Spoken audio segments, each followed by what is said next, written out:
Chapter 8. And God remembered Noah, and all the animals, and all the cattle that were with him in the ark. And God made a wind to pass over the earth, and the waters subsided. And the fountains of the deep and the windows of heaven were closed, and the pour of rain from heaven was stopped, and the waters retired from the earth, continually retiring. And in the course of 150 days the waters abated. And the ark rested in the 7th month, on the 17th day of the month, on the mountains of Ararat. And the waters abated continually until the 10th month. In the 10th month, on the 1st of the month, the tops of the mountains were seen.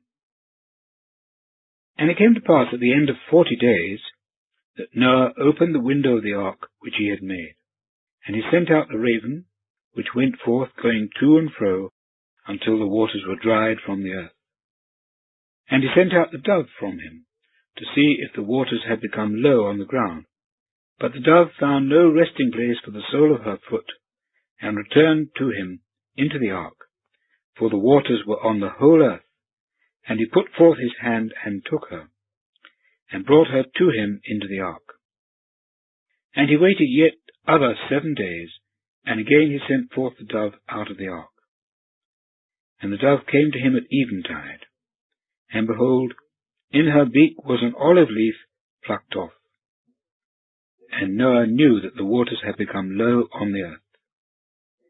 And he waited yet other 7 days, and sent forth the dove, but she returned no more to him. And it came to pass in the 601st year, in the 1st month, on the 1st of the month, that the waters were dried up from the earth. And Noah removed the covering of the ark, and looked, and behold, the surface of the ground was dried. And in the 2nd month, on the 27th day of the month, the earth was dry. And God spoke to Noah, saying, Go out of the ark, thou, and thy wife, and thy sons' wives with thee.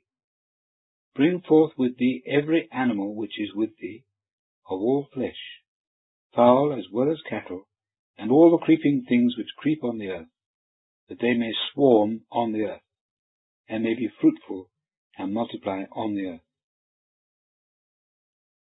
And Noah went out, and his sons, and his wife, and his sons' wives with him.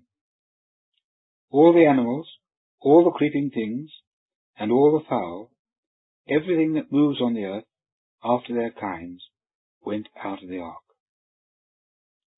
And Noah built an altar to Jehovah, and took of every clean animal, and of all clean fowl, and offered up burnt offerings on the altar. And Jehovah smelled the sweet odor. And Jehovah said in his heart, I will no more henceforth curse the ground on account of man. For the thought of man's heart is evil from his youth. And I will no more smite every living thing as I have done. Henceforth, all the days of the earth, seed time and harvest, and cold and heat, and summer and winter, and day and night shall not cease.